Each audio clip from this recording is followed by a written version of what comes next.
ఓ కుటుంబం హత్య కేసులో విశాఖ కోర్టు సంచలన తీర్పునిచ్చింది. హత్య కేసులో దోషిగా తేలిన అప్పలరాజుకు మరణ శిక్ష విధించింది. 2021 ఏప్రిల్ 15న పెందుర్తి మండలంలోని జుత్తాడలో ఒక కుటుంబం దారుణ హత్యకు గురైంది.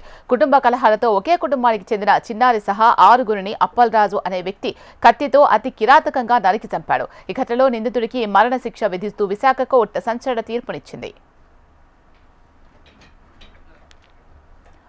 ఈ అంశానికి సంబంధించి పూర్తి సమాచారం మా ప్రతినిధి అనురాధ లైవ్ లో అందిస్తారు.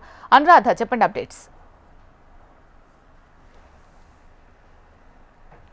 ఒక హత్య కేసుకు సంబంధించి ఒక సంచలనమైన తీర్పుని కోర్టు ఈరోజు వెల్లడించింది. దీనికి సంబంధించి వివరాలు చూస్తే కనుక మరి 2021 ఏప్రిల్ 15వ తేదీన పెందుర్తి మండలం జుత్తాడ అనే గ్రామంలో అప్పలరాజు అనే వ్యక్తి రమణ అనే తన ప్రత్యర్థి, అంటే తనకి సమీప బంధువే అతను, రమణతో ఉన్న కుటుంబ తగాదాల నేపథ్యంలో అప్పలరాజు రమణ ఫ్యామిలీకి చెందిన 6గురు వ్యక్తుల్ని, చిన్నపిల్లలతో సహా 6గురు వ్యక్తుల్ని హతమార్చిన ఘటనలో అతనికి ఈరోజు కోర్టు సంచలనమైన తీర్పు ఉరిశిక్షను విధిస్తూ కూడా తీర్పును వెల్లడించింది. అయితే ఈ కేసుకి సంబంధించి చాలా సెన్సేషనల్ కేసుగా విశాఖపట్నం పోలీస్ రికార్డ్స్లో అది నమోదైంది. ఎందుకంటే అతను మొత్తం 6గురిని హత్య చేయడంతో పాటు ఊరంతా కూడా 6గురి హత్యకి సంబంధించిన వీటితో తిరుగుతూ ఆయన ఒక భయభ్రాంతులకి గురి చేసిన ఘటన అది చాలా సంచలనాత్మకమైంది. తర్వాత తనకి తనుగా పోలీస్ స్టేషన్కి వెళ్ళి తను హత్య చేసినట్లుగా చెప్పి లొంగిపోయాడు. ఆ తర్వాత తదుపరి కేసు విచారణకు సంబంధించి ఇప్పటిదాకా కూడా కోర్టులో ప్రొసీడింగ్స్ అన్నీ కూడా జరిగాయి. అయితే దీనికి సంబంధించి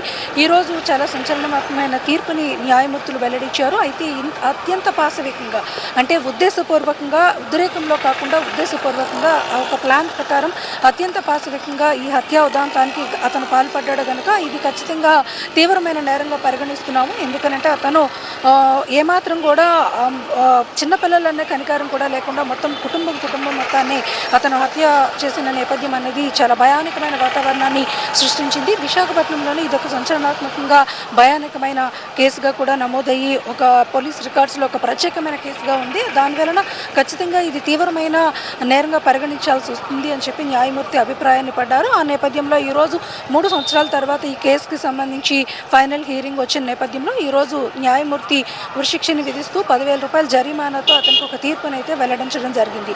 అయితే దీని మీద అప్పలరాజుకి సంబంధించిన వ్యక్తులు ఏమైనా దీన్ని ఎట్లా తీసుకుంటారు, దీన్ని సవాల్ చేస్తూ ఏదైనా పై కోర్టులకు వెళ్ళే అవకాశం ఉందా లేదా అనేది మాత్రం కొంతవరకు తెలియాల్సిందే. అయితే ఈ కేసుకు సంబంధించి వచ్చిన తీర్పు విషయంలో మాత్రం రమణ కుటుంబ సభ్యులు మాత్రం కొంత వాళ్ళు దీన్ని హర్షిస్తూ ఉన్నారు. ఎందుకనంటే కుటుంబం మొత్తం కూడా ఈ హత్య కేసుకు సంబంధించి వాళ్ళు తీవ్రమైన నష్టాన్ని పొందాల్సి వచ్చింది. వ్యక్తులు చనిపోవడంతో పాటు ఆస్తి నష్టం, అపారంగా ప్రాణ నష్టం జరిగింది. కాబట్టి వాళ్ళ కుటుంబానికి ఒక తీవ్రమైన అన్యాయం జరిగింది అనేది ఇప్పటిదాకా వాళ్ళంతా కూడా ఈ కేసు న్యాయం కోసం ఎదురు చూస్తూ ఉన్నారు. అయితే న్యాయమూర్తి వెల్లడించిన తీర్పు చాలా సమంజసమైనది. తమ కుటుంబానికి ఈరోజు న్యాయం జరగడంతో పాటు చనిపోయిన వ్యక్తులకి ఒక నివాళి ఇచ్చినట్లుగా అయిందని చెప్పి వాళ్ళైతే తమ అభిప్రాయాలను అయితే వ్యక్తం చేస్తున్నారు. ఏది ఏమైనా విశాఖపట్నంలో ఒక హత్య కేసుకు సంబంధించి ఇలాంటి తీర్పు రావడం మాత్రం నిజంగా ఇది ఒక సంచలనాత్మకమైన చెప్పాలి. పోలీస్ రికార్డుతో పాటు కోర్ట్స్ ఇచ్చిన తీర్పుల్లోని ఇటీవల కాలంలో ఇలాంటి తీర్పు ఎప్పుడు కూడా రాలేదు. హత్య ఉదంతానికి సంబంధించి చాలా తీవ్రమైన అంశంగా దీన్ని పరిగణించింది కాబట్టి ఈ రకమైన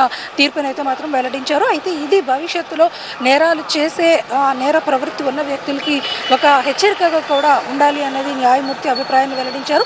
ఆ విధంగా ఖచ్చితంగా ఉంటుంది అనేది కూడా నిపుణులంతా కూడా చెప్తా ఉన్నారు. మరి చూడాలి ఈ కేసుకు సంబంధించి ఇంకా భవిష్యత్తులో ఎలాంటి పరిణామాలు ఉంటాయి, అంటే అతను ఏమైనా సవాల్ చేసే అవకాశం ఉంటుందా, లేకపోతే తదుపరి అంశాలు ఏంటి అనేది చూడాల్సి ఉంటుంది. అనురాధ.